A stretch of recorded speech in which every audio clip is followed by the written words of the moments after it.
Since I'm feeling a little on the sick side today, I think it's best that I don't stream and exert myself. So hopefully you guys can understand and forgive me for that. So I'll just go ahead and pump out a few more videos. That way I kind of make up for it, right?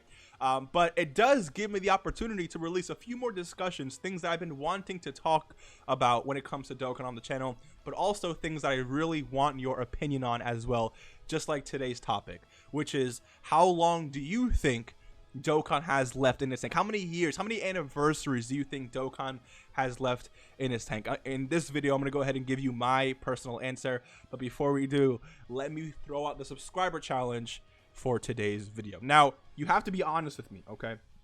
If you believe that Dokkan will never make it to the 10th anniversary, then you got to subscribe to the channel right now. And again, you have to be honest with me. But if you believe enough, and you know, the character that is Yamcha or the forehead that is Vegeta, if you believe in Dragon Ball enough to that Dokkan can last beyond 10 years, then I respect that, because I agree, and I will let you skip the subscriber challenge today. Let's hop straight into this video. And to be completely honest with you, I would actually be very worried for the longevity of Dokkan if the manga still wasn't going on, right? But if I actually switch over to this, we still have the moral arc that we need in Dokkan. Now, it seems like Dokkan does like to take things out of the anime instead of the manga. So just because, like, since the manga is running right now, it gives me, I would say it's almost guaranteed that the anime would come back eventually, right? To go ahead and animate this. And guess what? When that's animated, we get more cards and more units and just more life into Dokkan, right?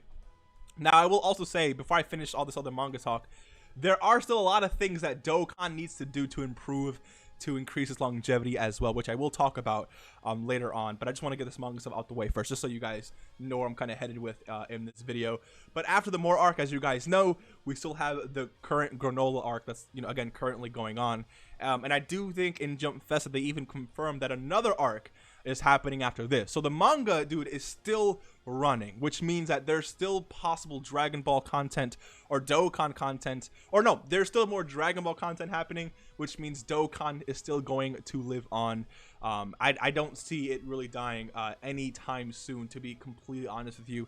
And then of course we do have the Dragon Ball Super superhero movie. So dude, just the more films and the more time, just the more everything that Dragon Ball gets, I think the more life is being, like, you know, put into Dokkan, right?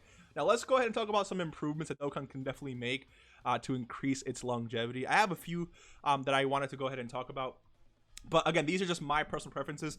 What do you guys personally think Dokkan needs to do to go ahead and increase playability, to go ahead and increase you know, the enjoyment of the game? Now, a few for me. A few pet peeves I have when it comes to this game is the current category list, dude.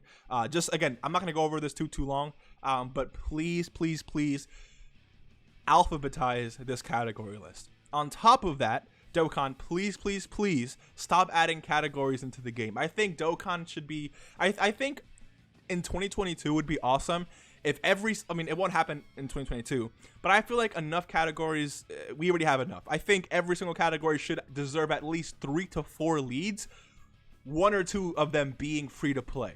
If every category, like, I think you should be able to beat every single event in the game with every single category to make every single category an actual option, right? I don't think adding more weird, random, you know, niche categories really, like, does the game any you know, service, besides like missions you have to complete when it comes to specific categories, right?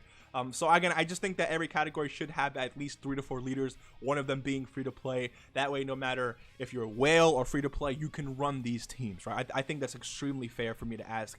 And of course, that goes into the friend system. I'm not going to cover that. You guys already know how I feel about that. Everyone wants a friend system revamp, so there's no reason for me to waste time talking about that in this video. But again, changing the friend system dramatically increases the longevity that people want to play. Sometimes people get off because they can't find friends to run a specific event, all right? And again, to me, that makes a lot of sense. One other thing I want to mention is World Tournament. World Tournament is a disgrace to this game's name.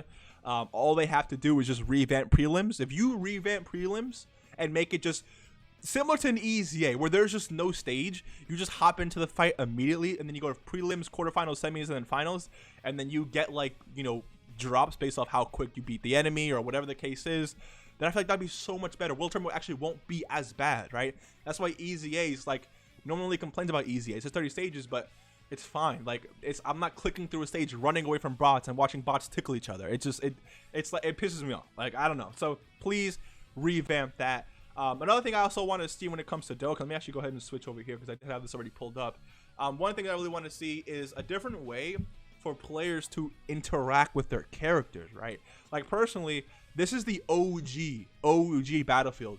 Many of you weren't really around for this. I actually remember deleting the game before this came out, but, or actually, I think I either lost my account or I deleted the game. It was one of the two, but this is basically the OG Battlefield, where you go ahead and I think you're assigned a random slot of units, and then you have to go ahead and swipe up the you have to drag the unit onto the field, and as you guys can see, there's like 3 little layers here, and the enemies would start charging down, and again, like they would charge down here, and then they would appear here, and I think that if they you know, attack your base or like reach this area, like you start taking health or whatever. I forgot, like, again, it's basically like tower defense in a way.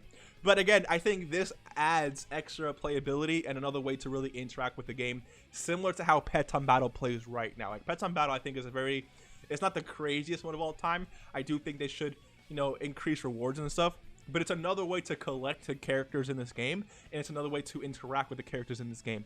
But I think Battlefield, or a concept like this, would be really freaking cool. Here's actually another screenshot of how, you know, this actually works. So again, there's like 3 things right there. You swipe up the unit, and the unit just starts flying up, and then they end up coming, you know, from the top right here. It's, again, it was a pretty interesting mode. Actually, if they revamped this, I would not mind at all if they go ahead and did this. Now, if you guys play Xenoverse, you already know about the Hero Coliseum, right? This, I think, would be really cool in Dokkan. Imagine, this almost runs like Yu-Gi-Oh! Like, imagine you put the card, or let's say you put like your LR right here, and then your team in these slots right here, right? But then this, again, could play similar to like Yu-Gi-Oh! Or it can play similar to how, it could be literally anything. But I think just interacting with these cards like this would be pretty freaking sick. And it gives an extra avenue for players to really understand and play the game and just enjoy the game. So maybe you're not too big on SBR content or ESBR content, or maybe you're not too big on Battlefield, but maybe this is like your favorite mode in the game, right? Maybe this comes back every month, and you have to maybe defeat. It could be similar to something like Chain Battle, where Chain Battle, you have to you don't fight against other players, but like you fight against you know, a bot or whatever, but you rank against other players. So this could be very similar to that, or maybe this is not like a PvP thing, but similar to World Tournament, where in the way where you fight the teams of real people, but you don't actually fight them themselves. Or again, this could just be a bot. I don't really know how this would work, but let me know what you guys think. I mean, again, I think adding new ways to interact with the cards we already have in the game would be really sick. Because again, like, don't get me wrong, nothing is wrong with the orb field that we have right now. But dude, it's been 7 years, you know. I don't know how many orbs I can end up clicking for the next 3, 4, 5 years. Personally, I think that if they went ahead and added a new mode where we can interact differently with, you know, LR Buhan or you know, whatever unit in the game, if they fix the friend system, which I do think they're doing for version Z, by the way. Version Z is implementing a lot of really good changes, so I'm happy about that. If they increase or just continue putting out really powerful free-to-play LRs or just free-to-play units like they've been doing, if they go ahead and just make it easier to navigate through certain things like the categories, right?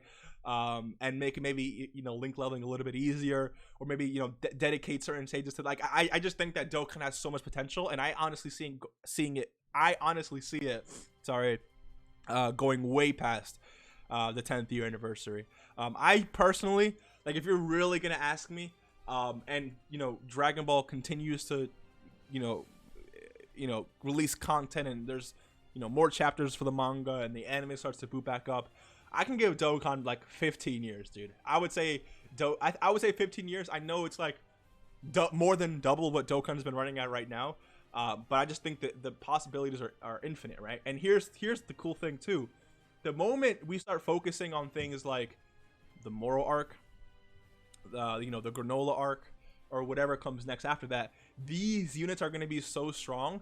Then when we hop back into Dokkan here, we're going to need, guess what, new versions of like LR STR Vegito, because I'm pretty sure Ultra Ego Vegeta is going to like shit on this unit right here, right? So what happens is the more they focus on different arcs, the not worse these units become, but the more outdated these units become, which gives them an opportunity to revisit some of these you know, characters and stuff. And it's actually funny because we still need representation for certain things in the game. For example, we don't have simple Saiyan Saga transforming Goku, right? We don't have like a really powerful Grade 8 Vegeta. We don't have an LR Goku and Piccolo from the Saiyan Saga. We don't have like a really powerful Raditz. I do think Raditz deserves some type of love, except for the tech Raditz, right? I do think he deserves that. I think Namek Saga could definitely receive just a little bit more buffs. A bunch of EZAs can definitely increase the playability of this game. Majin Buu Saga, we're still getting some love for that, so again, I can't really complain. But Resurrection F, bro, where's the Resurrection F link? Hold up. If I go to links here, let's type in Resurrection F. Here we go. I mean, I don't have every unit in the game, but this is not acceptable, I would say. I mean, the best units here are easily, I mean, for Superclass, we have the Goku and Vegeta, but then we have these really powerful Golden Frieza, which again, I'm not complaining about, but like, we definitely need an LR Golden Frieza, right? We need like a powerful, like an LR Blue transforming Goku and an LR Blue transforming, or base to Blue Vegeta and Goku. That would be pretty freaking sick. Battle of Gods, we need, there is this Int God Goku. Where's Realm of Gods at, dude? I don't even know where this category is at anymore. Let's see if I can find it. Realm of Gods, I believe it was up here somewhere. Right here. Okay, so Realm of Gods, we have this Int Goku, right? Why is there not a Dokkan Fest or an LR of this Goku, where again he's in God form first, he gets bodied, he gets clapped by the enemy, then he yells, you know, I won't let you destroy my world, and then boom, this scene kicks. So it's like, even though we still don't have some of these arcs, there's still so much that Dokkan has to do, that Dokkan has to release, to really put respect on a lot of characters that do not have that respect just yet. So let me know what you guys think. Hopefully, you know, you enjoyed this little discussion. If you want to see or hear me talk about anything else, let me in the comment section below. Again, Dokkan do be dry right now. I do have other things I want to discuss. But yeah, so again, let me know your thoughts in the comment section below. Personally, be honest with me. How long do you think Dokkan has to live? And remember the subscriber challenge for today's video. All right, if you don't think Dokkan is not reaching over 10 years, you got to subscribe. You got call lacking today. But if you believe, just like I do, then I'll let you skip. Thank you guys for coming through, and hopefully you have a great rest of your day, and good night.